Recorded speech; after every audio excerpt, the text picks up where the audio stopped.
우리를 하늘의 큰 상을 받을 자로, 복이 있는 자로 부르시고 세워주시는 하나님을 찬양합니다.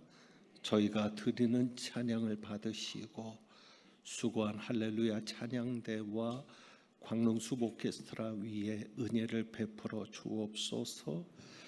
아버지 하나님, 저희 교회는 매 주일마다 성전을 꽃으로 아름답게 장식하여 예배를 더 풍성하게 하는 귀한 손길들이 있습니다. 꽃꽂이로 수고하는 우리 집사님들, 권사님들 기억하시고 은혜 베푸시며, 그 외에도 여러 부서에서 이름 없이 빛도 없이 헌신하는 귀한 종들도 기억하여 주옵소서. 이제 말씀 듣습니다. 성령님 역사하여 주옵소서. 우리 주님 예수 그리스도의 이름으로 기도합니다. 아멘. 오늘 여러분이 말씀을 들을 때는 좀 더 기도하는 마음으로 집중해 주시면 감사하겠습니다. 방언 기도에 대해서 이야기하고 있는데, 이 방언과 관련된 말씀은 영적인 말씀이기 때문에 그만큼 도전이 더 강하게 오는 것을 봅니다. 여러분과 제가 성령께 맡기고 기도하면서 말씀을 풀어가야 될 줄 압니다.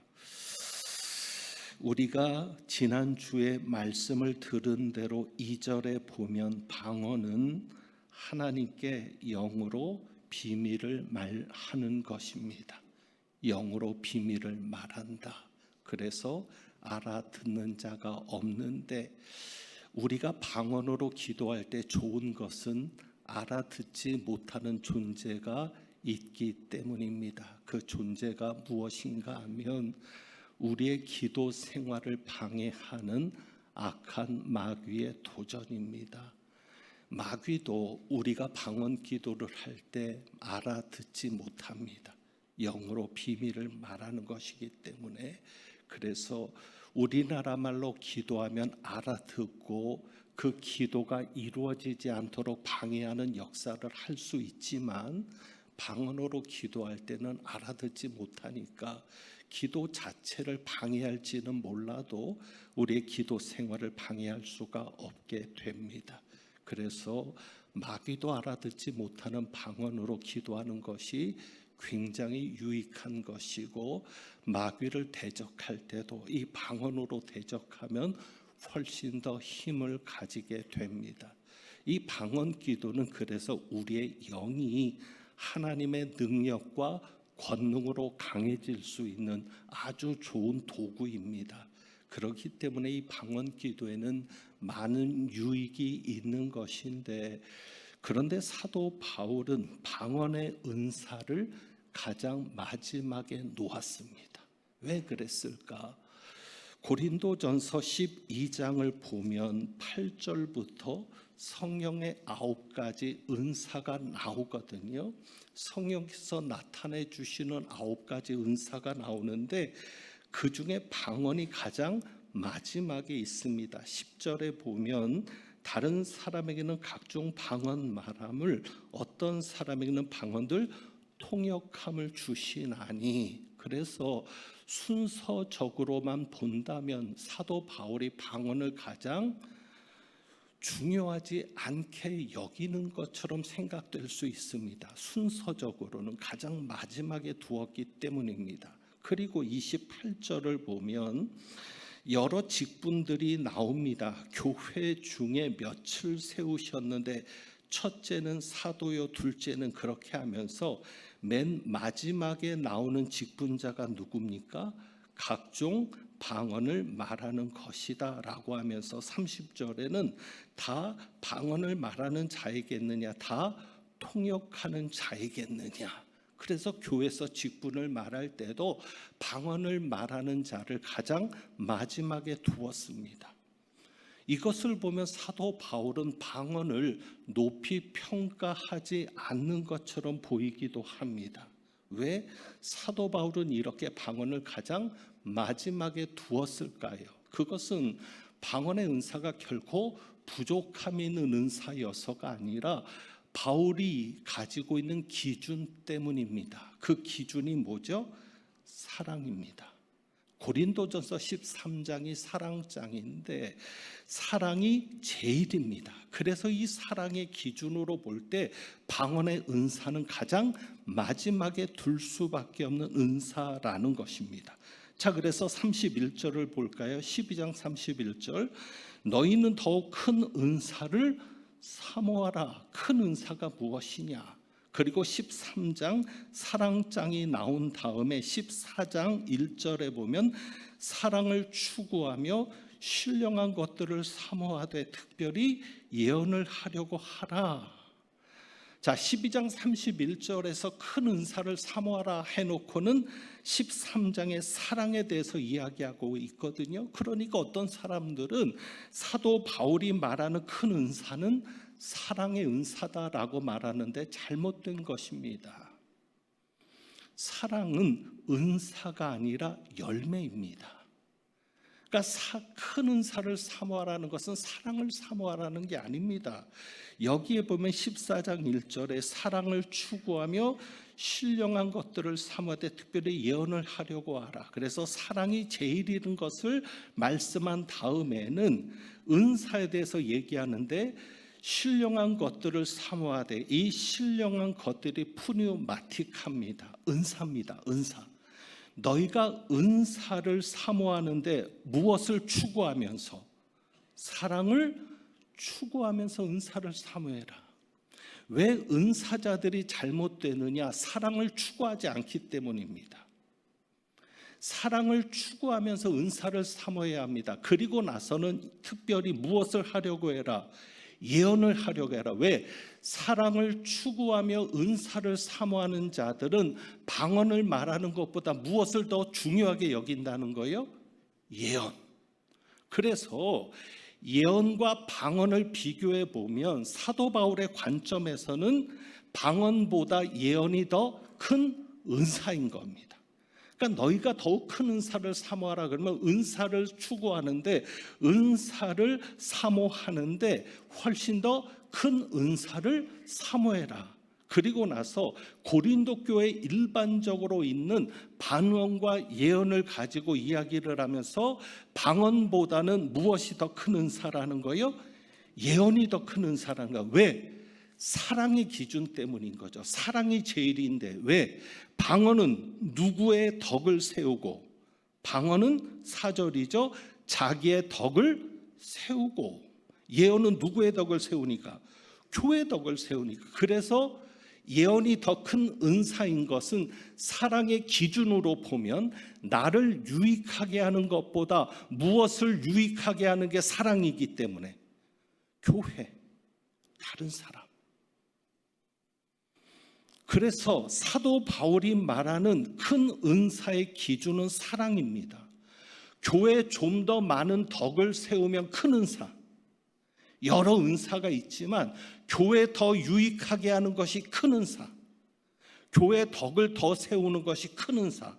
그런 관점에서 방언보다는 예언을 하라는 것입니다. 분명히 사도 바울은 방언을 그치라 하지 않습니다. 방언을 그치라고 하지 않습니다. 여러분 그 말씀 한번 볼까요? 자, 5절입니다. 5절. 사도 바울은 절대 고린도전서 14장을 말씀하면서 방언하지 말라는 게 아닙니다. 방언은 하되 특별히 더 무엇을 해라? 예언을 해라. 왜? 방언을 해봐야 너한테는 유익이 되지만 교회는 유익이 되지 못한다. 교회는 덕을 세우지 못한다. 그러니까 사랑의 관점에서 보면 너보다는 교회를 더 잘 되게 하는, 너보다는 교회를 더 유익하게 하는 예언을 하기를 원한다. 그래서 5절에 보세요. 나는 너희가 다 방언 말하기를 원하나. 사도 바울이 방언을 말하지 말라고 합니까? 아닙니다. 방언 말하기를 원한다. 너희가 다. 그러나 특별히 무엇을 원한다? 예언하기를 원한다. 왜? 교회 유익하니까. 그래서 방언을 말하는 사람은 통역이 없으면 잠잠하라는 겁니다. 5절에 보면은요, 만일 방언은 말하는 자가 통역하여 교회 덕을 세우지 아니하면, 지난주에 말씀드렸죠. 방언은 두 가지가 있습니다. 방언 기도, 이것은 하나님께 기도하는 것이니까 굳이 통역이 필요 없어요. 그런데 방언으로 말하는 것은 통역이 필요합니다. 왜? 그 말을 듣고 교회가 달라질 수 있거든요. 그래서 5절에 얘기하는 겁니다. 만일 방언은 말하는 자가 통역하여 교회 덕을 세우지 않으면 예언하는 자만 못하느니라. 그래서 방언도 예언처럼 교회 덕을 세울 수 있습니다. 어떻게 할 때? 통역할 때. 그런데 만약 통역하지 않으면 어떻게 하라는 거죠? 28절이죠. 만일 통역하는 자가 없으면 교회에서는 어떻게 하고? 잠잠하고 자기와 하나님께 말할 것이요. 그러니까 방언을 하지 말라는 게 아니에요.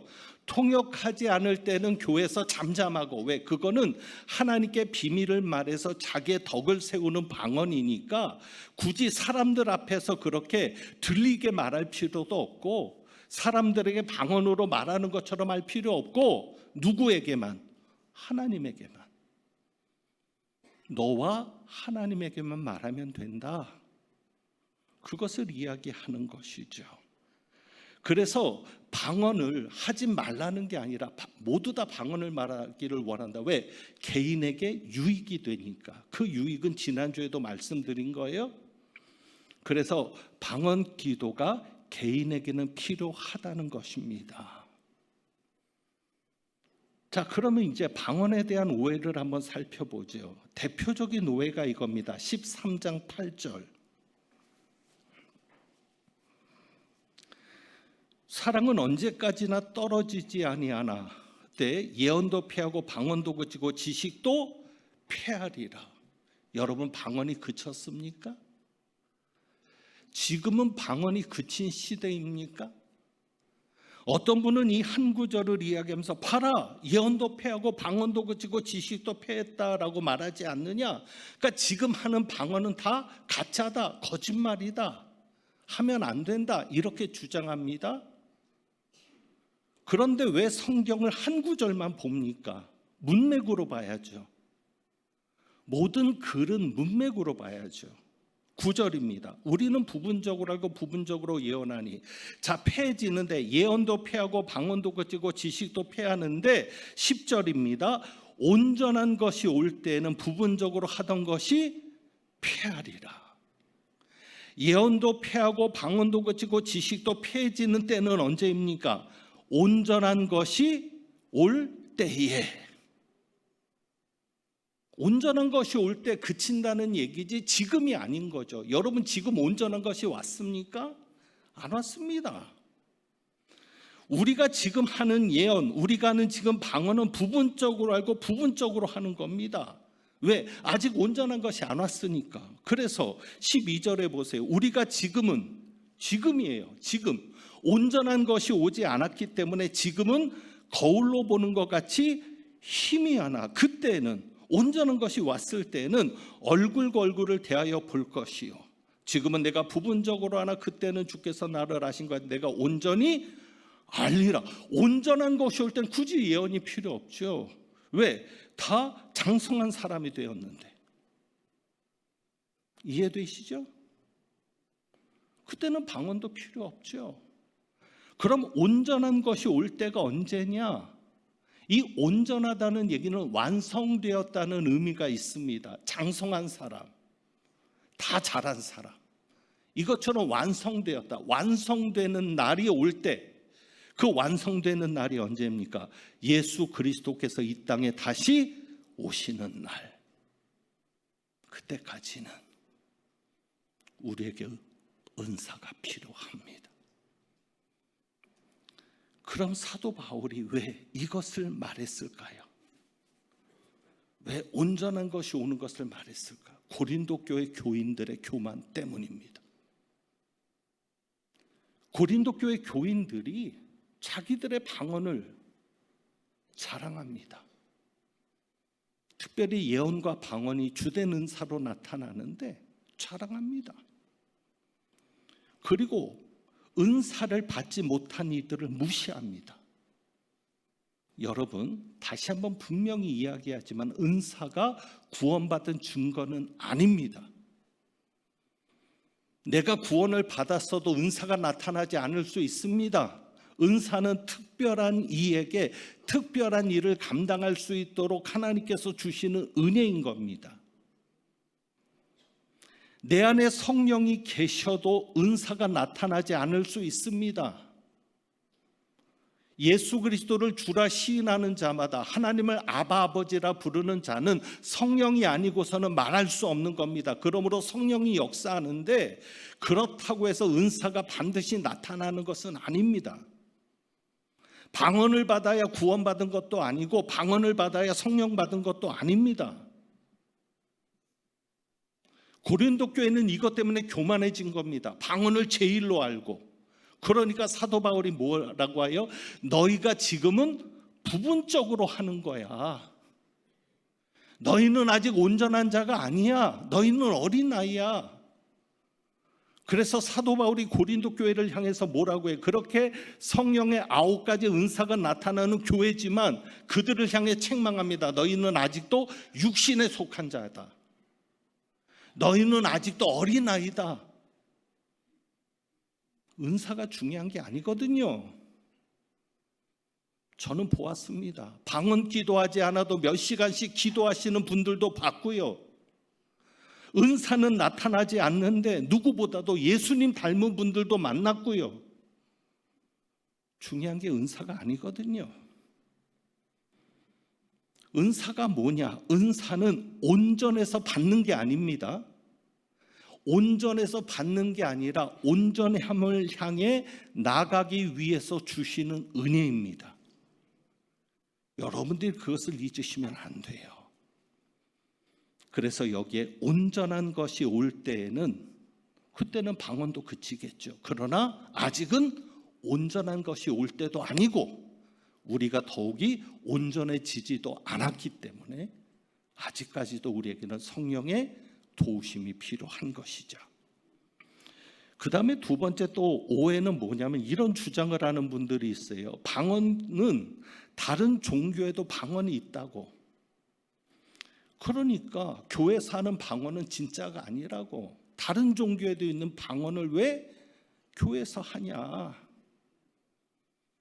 그래서 교회에서 하는 방언은 다 마귀 방언이다라고까지 주장하는 이들이 있습니다. 이것도 오해입니다. 분명 다른 종교에도 방언의 역사가 있어요. 저는 두 가지 영상을 통해서 확인한 것이 뭐냐면 무당들도 방언을 하는 무당이 있더라고요.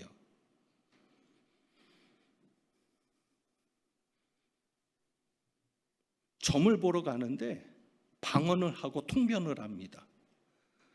그 무당의 주장은 이겁니다. 천상의 언어를 저승사자들이 한다는 겁니다. 저승사자들이 천상의 언어를 하는데 인간의 언어를 못 알아들으니까 그것을 저승사자들에게 번역해 주는 게 방언이고, 그 방언을 듣고 저승사자들이 하는 방언을 듣고 사람에게 우리나라 말로 통변해 주는 것이 바로 무당의 역할이라는 거예요. 이해되시죠? 여러분, 마귀가 우리나라 말을 못 알아들을까요?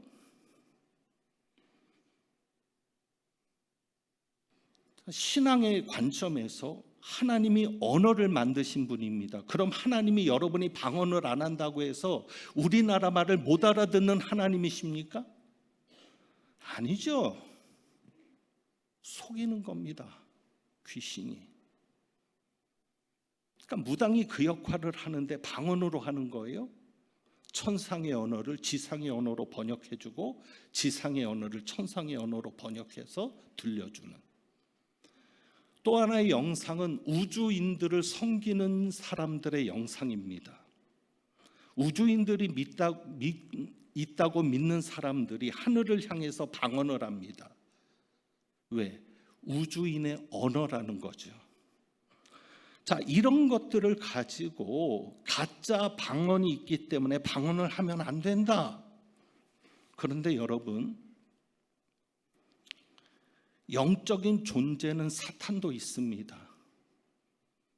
여러분이 늘 신앙생활을 하면서 잊지 말아야 될 것, 우리의 싸움은 혈과 육에 속한 싸움이 아니라 악한 영과의 싸움입니다. 영적인 존재는 사탄도 있습니다. 그 사탄은 모방의 천재거든요. 그러니까 하나님의 역사를 흉내내는 거예요. 심지어는 무엇까지? 방언까지. 여러분, 교회에서 하는 방언과 무당이 하는 방언을 동일하게 보십니까? 아닙니다. 마귀가 흉내내게 하는 거예요. 그래서 주장하게 하는 거예요. 봐, 방언은 가짜야. 하지 마. 하면 안 돼. 그럼 안 하면 누가 좋은 건데요? 마귀가 좋은 거죠. 방언 기도 소리가 큰 교회일수록 살아나니까, 영적으로. 여러분, 이런 생각을 해보시잖아요. 분명히 주유소 중에는 가짜 휘발유를 파는 주유소도 있습니다. 소수일지라도 가짜 휘발유를 파는 주유소가 있다. 그러면 그 가짜 휘발유가 무서워서 진짜 휘발유를 넣지 않으시겠습니까? 거부하시겠습니까? 아니죠. 중요한 게 뭐죠? 분별입니다. 분별. 여러분이 영적인 은사를 사모하고 추구할 때 성령님을 의지하고 말씀에 의지해서 여러분이 분별될 수 있는 것이 중요합니다. 지난주에 말씀드렸죠. 왜 어떤 사람들이 마귀에게 잘 속냐? 하나입니다. 사람에게 보이려고 하는 사람. 은사도 사람에게 보이려고 추구하고, 봉사도 헌신도 하나님만 인정하시면 되는데, 하나님만 알아주시면 되는데, 사람에게 잘 보이려고 봉사하고 충성하는 사람일수록 누구에게 속는다고요? 마귀에게 속는 것이죠. 자, 또 하나 방언의 오해가 있습니다. 방언은 무의식 속에서 해야 진짜다.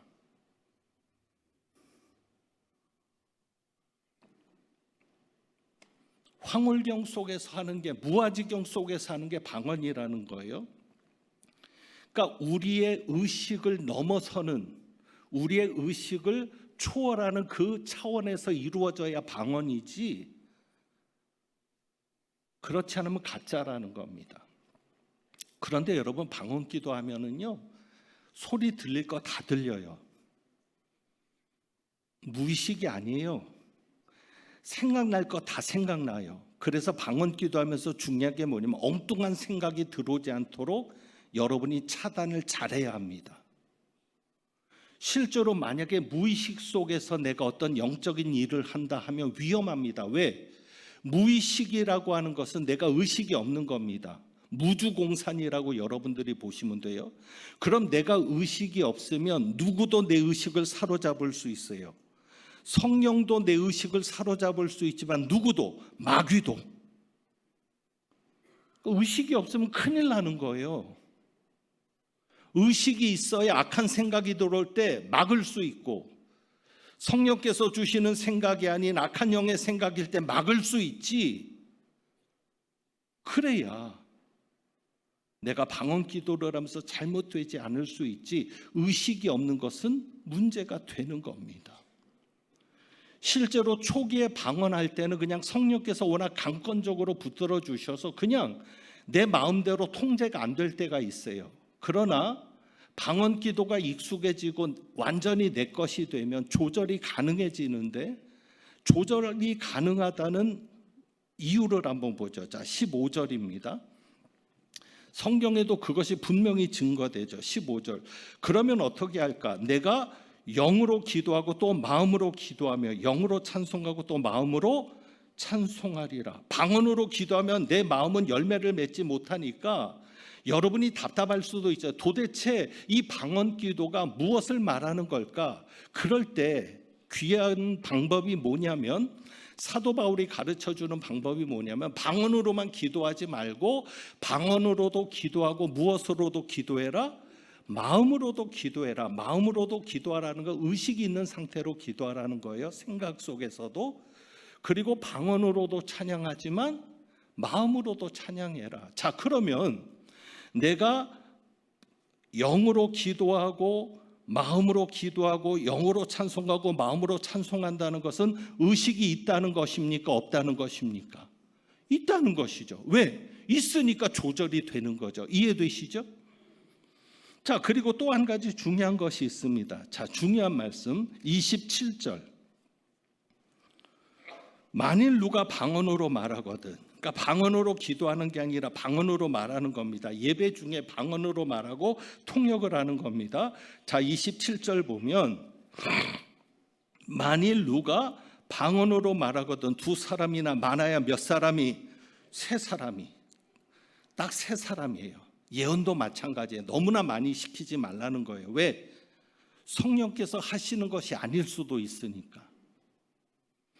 그래서 두세 사람이 어떻게 하고 27절에 차례를 따라 하고 한 사람이 통역할 것이요. 자, 차례를 따라 한다는 얘기는 뭡니까? 내가 차례를 기다리는 거예요. 나도 지금 성령께서 주시는 말이 있는데 방언으로 말하고 통역하는 사람이 있을 때 그럼 내가 차례를 기다려서 앞 사람이 말하고 난 다음에 내가 말을 하는 겁니다. 그리고 다른 사람이 말을 하려고 할 때 내가 말을 끊는 겁니다. 자, 차례를 기다리고 내가 말을 하고 끊을 수 있다는 것은 의식이 있다는 겁니까? 없다는 겁니까? 있다는 겁니다. 무의식 속에서 해야 된다? 잘못된 이야기입니다. 예언도 마찬가지입니다. 여러분, 예언은 앞일을 말하는 게 예언이 아닙니다. 성경이 말하는 예언은 앞일을 계시하는 게 예언이 아니라 자, 3절입니다. 14장 3절. 예언하는 자는 어떻게 살아게 말하여 어떻게 하며 덕을 세우며 권면하며 위로하는 것이요. 예언도 마찬가지입니다. 무의식 속에서 나오는 게 아닙니다. 그래서 30절을 보세요. 만일 곁에 앉아 있는 다른 이에게 무엇이 있으면 계시가 있으면, 그러니까 예언을 하는 전제 조건은 뭐예요? 계시가 있는 거예요. 성령의 계시. 성령께서 깨달은 마음을 주셨을 때 그때 예언을 하는 거거든요. 그런데 내가 예언을 했는데 다른 이가 또 예언을 합니다. 그럴 땐 어떻게 하라? 잠잠해라. 왜? 성령께서는 한꺼번에 막 말을 같이 시키지 않는다는 얘기예요. 그러면 그게 예언입니까? 근데 예언을 할 때 중요한 게 뭐냐면 통변을 할 때도 그런데 귀에서 소리가 들리는 게 아니라 어떤 강한 마음이 와요. 부인할 수 없는 성령께서 주시는 강한 마음, 깨달음일 수 있죠. 사도 바울이 말하는 것처럼. 그런데 이것이 성령의 역사가 잠깐 와서 말하게 하고는 그칠 수 있는데 그 다음부터 문제가 뭐냐면 그 다음에는 이제 성령이 주시는 생각이 아닌데 예언하는 사람이 어떤 생각을 할 수 있어요? 그 다음부터는 내가 내 마음에 떠오르는 것을 성령이 주시는 생각으로 잘못할 수 있죠. 그럴 때 어떻게 합니까? 다른 사람에게 성령이 역사해서 말을 끊게 하는 겁니다. 그럴 때 어떻게 해라? 잠잠해라. 근데도 말을 막 하면 그거는 성령의 역사가 아닌 거죠. 자, 어쨌거나 예언을 할 때도 내가 옆에서 말을 할 때 잠잠할 수 있다는 것은 의식이 있다는 겁니까? 없는 겁니까? 의식이 있다는 것이죠. 절대 무의식 속에서 이루어지지 않습니다.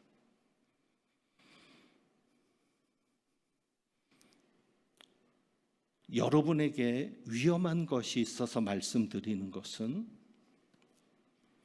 성령의 은사를 너무 사모해서 이런 부작용이 나타납니다. 어떤 부작용이냐면 우리 장로교는 방언을 강조하지 않으니까 옛날에는 방언하면 막 이단 소리까지 들었어요.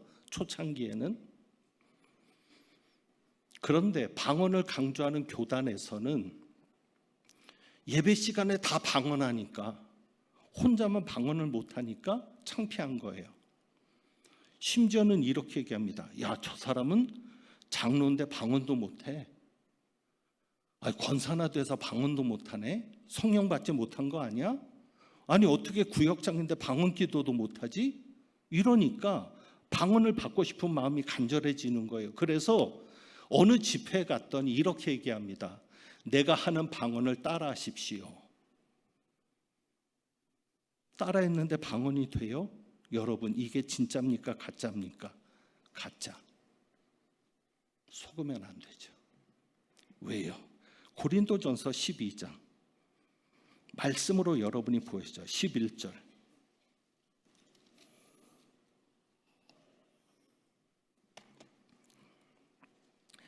이 모든 일은 성령의 9가지 은사입니다. 이 모든 일은 같은 한 성령이 행하사 누구의 뜻대로? 그의 뜻대로 각 사람에게 나눠주시는 것입니다.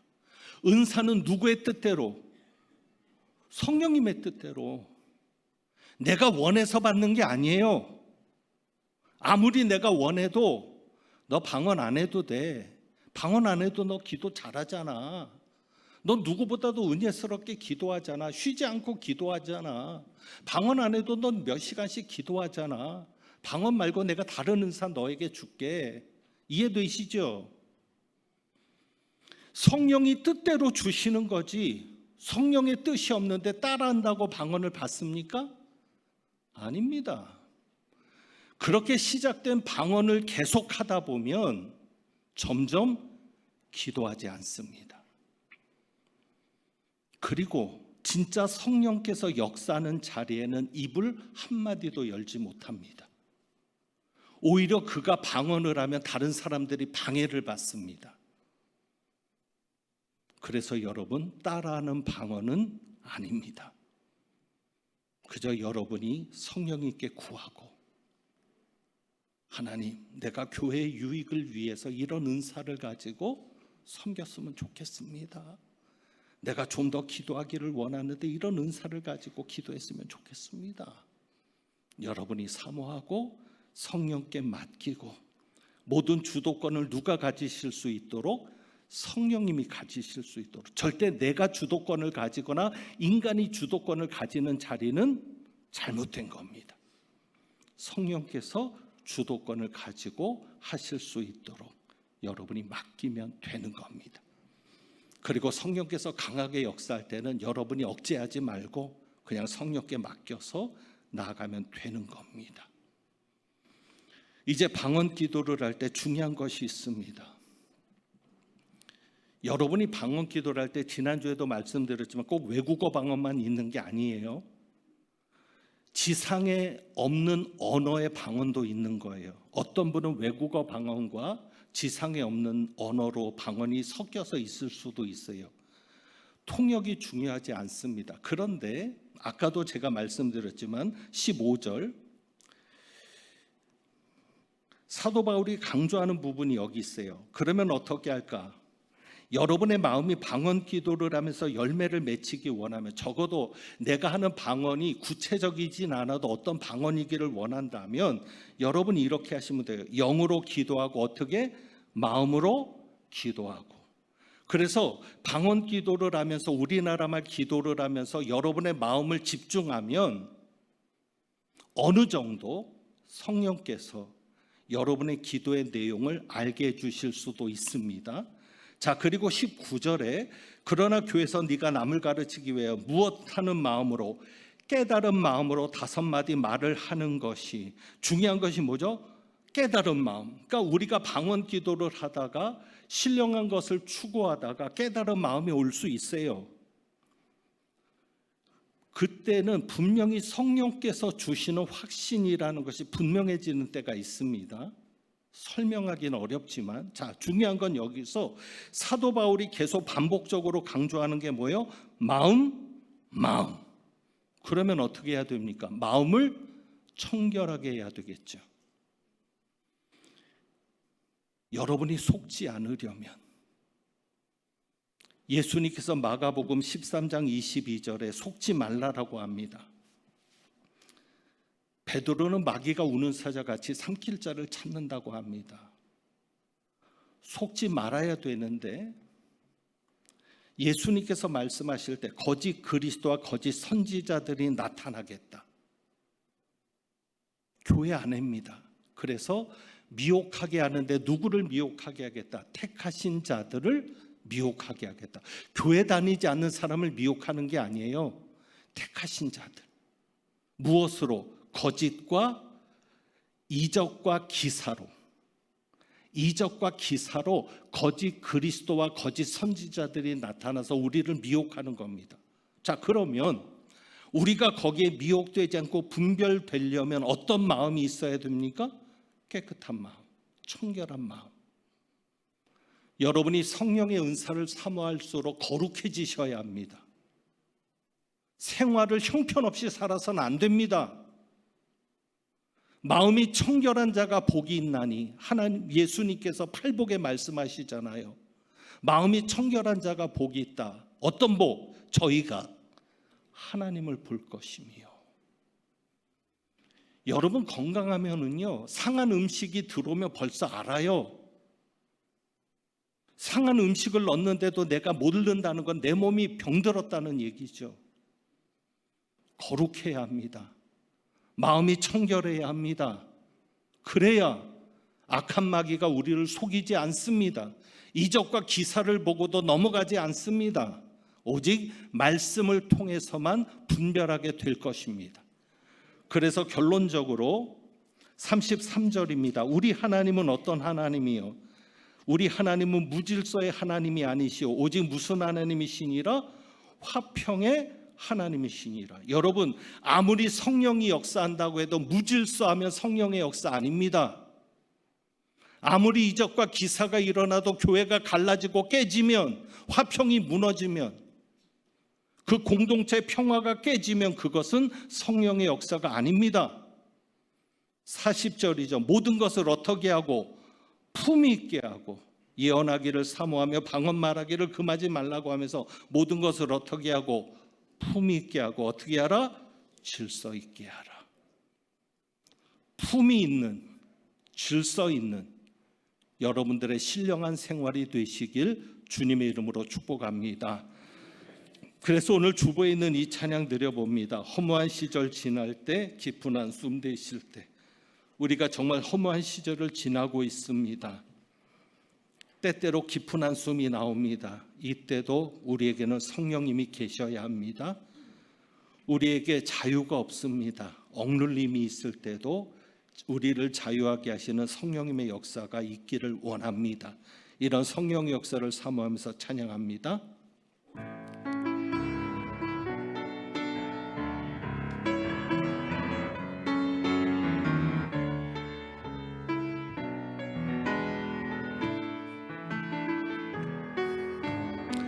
허무한 시절 지날 때, 깊은 한숨 내쉴 때, 그런 풍경 보시며 탄식하는 분 있네. 고와 같이 너희를 버려두지 않으리. 내가 너희와 영원히 함께 하리라. 억눌린 자 갇힌 자, 억눌린 자 갇힌 자, 자유함이 없는 자, 피난처가 되시는 성령님 계시네. 주의 영이 계신 곳에 잠자유가 있다네. 진리의 영이신 성령이 오셨네. 성령이 오셨네. 성령이 오셨네. 성령이 오셨네. 내 주에 보내신 성령이 오셨네. 우리 인생 가운데 주인이 찾아오셔서 그 나라 꿈꾸게 하시네. 성령이 오셨네.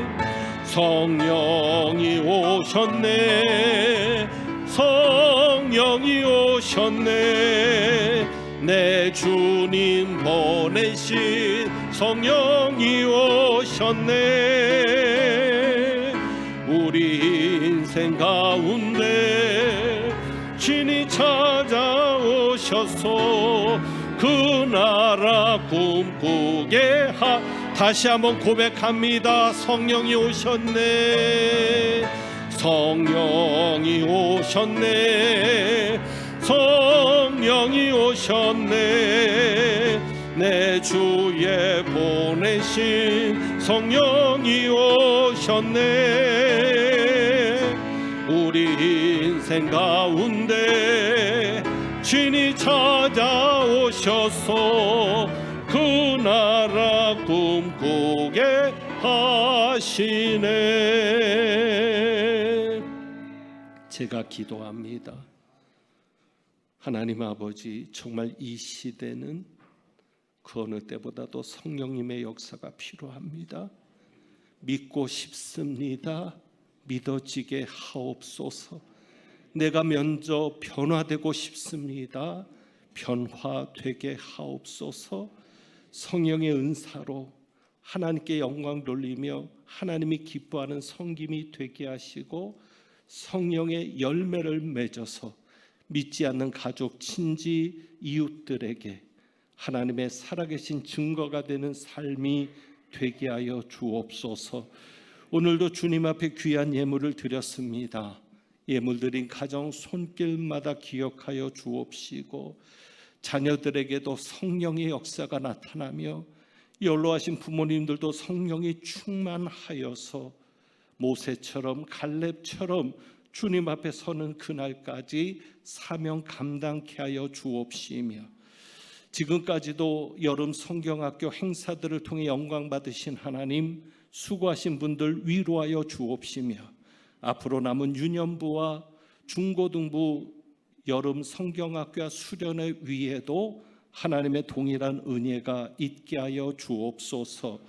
하나님은 내게 복을 주시고 너를 지키시기를 원하며, 하나님은 그 얼굴을 내게 비추사 은혜 베푸시기를 원하며, 하나님은 그 얼굴을 내게로 향하여서 평강 주시기를 원하노라. 성령님의 나타나심을 통해 교회를 섬기며 장성한 자, 신령한 자로 성장하기를 사모하며 나아가는 주님의 귀한 백성들 위에 부활이요 생명이신 우리 주님 예수 그리스도의 은혜와 우리에게 부예사 성령님을 보내주신 아버지 하나님의 사랑과 어렵고 힘든 세상 믿음 지켜 살도록 역사하시는 성령님의 교통하시며 충만케 하심이 이제부터 영원까지 함께 하시기를 축원하옵나이다. 아멘.